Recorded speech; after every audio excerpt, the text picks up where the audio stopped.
BJP தான் ஆட்சி அமைக்கும். எப்படி சொல்கிறீங்க? அதான் 2 பேர் அவர் பி டீம் தானே. டிவிகேன்றது பி டீமு, பிஜேபியோட பி டீமு. அவங்க நிறுத்துகிறாங்க. அவங்க வந்து எதிர்பார்த்தது வந்து பார்த்திங்கன்னா திமுக ஓட்ட ஒடிக்க பார்த்தாங்க.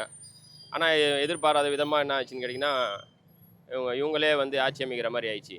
இப்போ கண்டிப்பாக அவங்க போயிட்டு ஏடிஎம்கேல அலைன்ஸ் பண்ணி சேர்ந்து இவங்க 2 பேர் தான் கூட்டணி வைப்பாங்க. பிஜேபி தான் ரூலிங் பண்ணும். அந்த பிஜேபி தான் மீட்டிங்கு. ரெண்டாவது பிஜேபி தான் அவர் கூட வருவார். புரியுதுங்களா? இதோட நாடு குட்டுசராக தான் போகும். நாடு என்ன இருக்காது, குட்டுசரம். நாடு குட்டுசராடும். அந்த அழுக அவர் அரசியல் தர ஒன்றும் தெரியாது உக்காந்துக்கினாரு. இப்போ உக்காந்துன்னா பிள்ளைலேருந்து பிஜேபி சப்போர்ட் பண்ணுவார். போன பாரு இப்போ தான் ஆரம்பம். ஒரு வருஷம் பாட்டும் இந்த நாடு தமிழ்நாடு குட்டுசேர ஆடும். இப்போது கொளுத்தூரெல்லாம் ஃபுல்லாக டிஎம்கே தான் அந்த கோட்டை. அங்கே வரது வாய்ப்புன்னா ஃபுல்லு செட்டிங் நடந்துருக்கு. பார்க்கலாம், அவ்வளோதான்.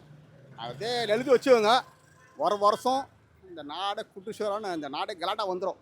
தமிழ்நாட்டில் தற்கொலைகள் இருக்காங்க. ஆனால் தமிழ்நாடே தற்கொலையாக இருக்குன்னா இப்போ தான் பார்க்குறேன். டெஃபினட்டாக கோ டு ஏடிஎம்கே.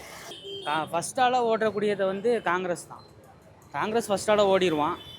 அதுக்கப்புறம் ஏடிஎம்கே போய் சேரும். மாணிக்க தாகூர், பிரவீன் சக்கரவர்த்தி இவங்க மூலமாக தான் அதிகமாக சீட் வாங்கினாங்க. இப்போ அவங்க தான் ஓடுவாங்க ஃபஸ்ட்டு. அது மூலமாக ஆட்சியிலே பங்கு அதிகாரத்தை பங்கு தரும்போது யாரும் தான் ஓடாமல் இருப்பா. ஓகே, அடுத்த 5 ஆண்டு எப்படி இருக்கும்னு நினைக்கிறீங்க? நாசமாக இருக்கும். ஜிடிபி எப்பவுமே 17 இருக்குது. கஷ்டப்பட்டு டிஎம்கே 17 வச்சுட்டு போச்சு. இவர் நல்லது பண்ணாமல் இருக்கட்டும், அது வேறு. இருக்கக்கூடியது அப்படி இப்படி பார்த்துக்கிட்டாலே போதும். அதுவும் இல்லாமல் சென்ட்ரல் கவர்மெண்ட் காட்டக்கூடிய இடத்துலலாம் கையெழுத்து போடாமல் இருக்கணும். முக்கியமாக அது ரொம்ப இஸ்லாமியர்களுக்கு ரொம்ப முக்கியம். இப்போ பார்த்தீங்கன்னா கடந்த ஆட்சியில் நீட்டு தமிழ்நாட்டுக்கு வரல. என்ஆர்சி எஸ்சிஆர்சிலாம் தமிழ்நாட்டுக்கு வரவே இல்லை. யார் வர வச்சா? எடப்பாடி காட்டுற இடத்துலலாம் கையெழுத்து போட்டார். இவர் அதே மாதிரி கையெழுத்து போடாமல் இருக்கணும், அவ்வளோதான். 5 ஆண்டுகள் வந்து எப்படி இருக்குனாக்கா, இவங்க சொல்லக்கூடிய வாக்குறுதிகள் நிறைவேற்றினால் அது சிறப்பாக தமிழகத்துக்கு இருக்கும். ஆனால் அரசியல்வாதிகள் எல்லாமே வந்து சொல்லக்கூடிய ஒன்றா இருக்கும், செயல்பாட்டில் ஒன்று இருக்க மாட்டாங்க. போக போக காலம்தான் சொல்லும். தாவக்காவோட வெற்றி டிஎம்கே ஜெயிச்சு தான் நல்லாயிருக்கும்னு நினைக்கிறேன். ஒரு எக்ஸ்பீரியன்ஸே இல்லாத ஆள்கிட்ட கொடுக்குற மாதிரி இருக்குது. பார்ப்போம், வந்ததுக்கப்புறம் தான் தெரியும் என்ன கதை நடக்குதுன்னு. இப்போ கூட்டணி வச்சா அந்த சின்ன கட்சின்னு பார்த்தா அந்த பாமக அல்லது காங்கிரஸ் கூட சேர்த்தா மட்டும் தான் அவரால் ஆட்சி அமைக்க முடியும். அப்படி இல்லைன்னா ஏடிஎம்கேயோட கூட்டணி வைக்கணும். அவர் பிஜேபியோட அலைன்ஸ் இருக்கனால ஏடிஎம்கேயோட கூட்டணி வைக்க மாட்டாங்கன்னு நினைக்கிறேன். அன்எக்ஸ்பெக்டட் தான். பட் ஆனால் எதிர்கட்சியாவது வருவாங்கன்னு பார்த்தா தலைவன் வேறு லெவலில் வந்துட்டார். எனக்கு தெரிஞ்சு காங்கிரஸ் வர்றதுக்கு வாய்ப்பு இருக்குது. ஏன்னா ஆல்ரெடி அவங்க வந்து கேட்டுட்டு இருந்தாங்க இல்லையா, அதனால் வர வாய்ப்பு இருக்குது. அதுக்கப்புறம் இன்னும் ஒரு சிலர் வருவாங்கன்னு நினைக்கிறேன். தெரில, பார்ப்போம், வெயிட் பண்ணி பார்ப்போம். டோட்டலாக ஒன்றும் இல்லையா, 106 சீட்டு தானே. 106 சீட்டு தானே. ஆட்சி அமைச்சு எவ்வளோ வருஷம் நடக்கிறாருன்னு பார்ப்போம். மக்களுக்கு என்ன பண்ணுறாரு நாங்களும் பார்க்குறோம். மக்களுக்கு எதுக்கு போட்டிருக்காங்க தெரியாது. ஆனால் மக்களுக்கு இது வந்து ஒரு நல்ல காலங்கள் இல்லை, அவ்வளோதான் நினைப்போம்.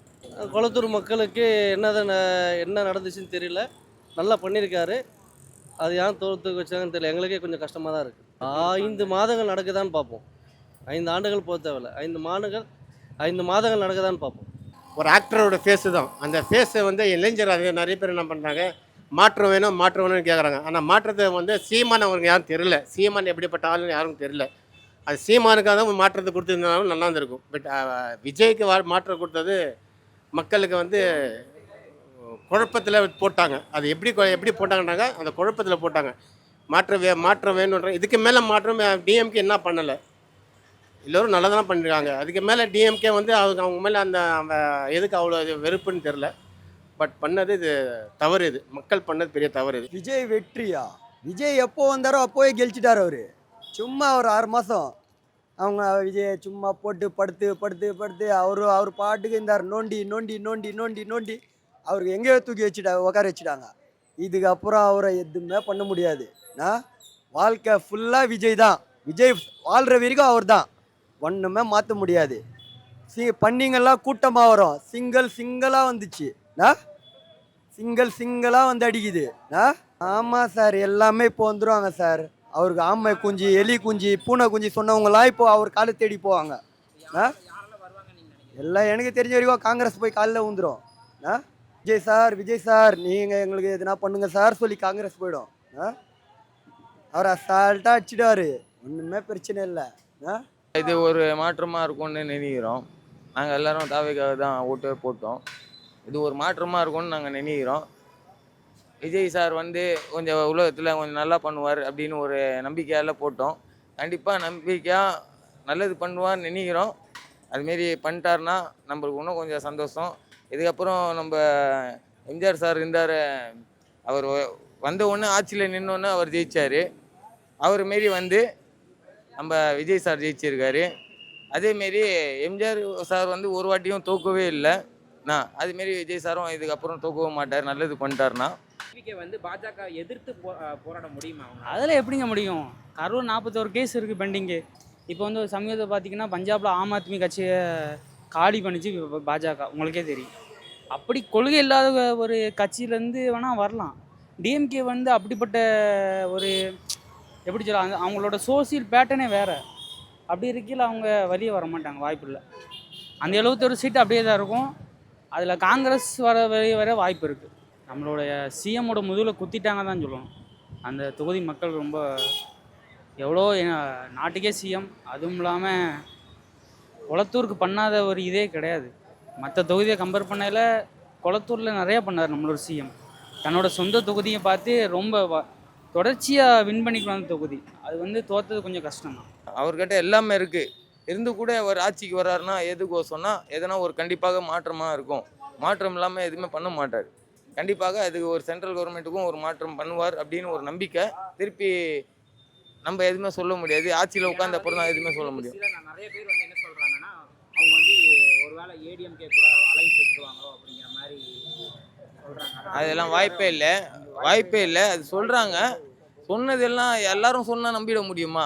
அவர் என்ன சொல்கிறாரோ அதானே நம்ம கேட்க முடியும். இதுக்கப்புறம் சிஎம் அவர் படம் ரிலீஸ் பண்ணுவார், சிஎம் சொல்லி. இதுக்கு முன்ன விஜய் சொல்லி தான் ரிலீஸ் பண்ணியிருப்பார். இப்போ சிஎம் விஜய் சொல்லி படம் ரிலீஸ் பண்ணுவார். அதெல்லாம் நம்ம பார்க்க தான் போகிறோம். 2000 இல்லை 10,000 கொடுத்து கூட பார்ப்போம். தளபதி தான், தளபதியை மாற்ற முடியாத, எதுவும் பண்ண முடியாது. மிஸ்டர் பர்ஃபெக்ட் எக்ஸ்ட்ரா கோல்டு திருமணமான ஆண்களுக்கு திருப்பு முனையை ஏற்படுத்தும் ஹலாலான இயற்கை வியாகரா. 60,000க்கும் மேற்பட்ட திருப்திகரமான வாடிக்கையாளர்கள், 500க்கும் மேற்பட்ட வாடிக்கையாளர்களுக்கு குழந்தை வரமும் கிடைத்துள்ளது. வயதான பலகினமா, சுகர் பலகினமா, இனி கவலை வேண்டாம். உங்கள் இல்லறம் நல்லறமாக அமைய உடனே ஆர்டர் செய்யுங்கள். மேலும் விவரங்களுக்கு கீழுள்ள எண்ணை அணுகுங்கள்.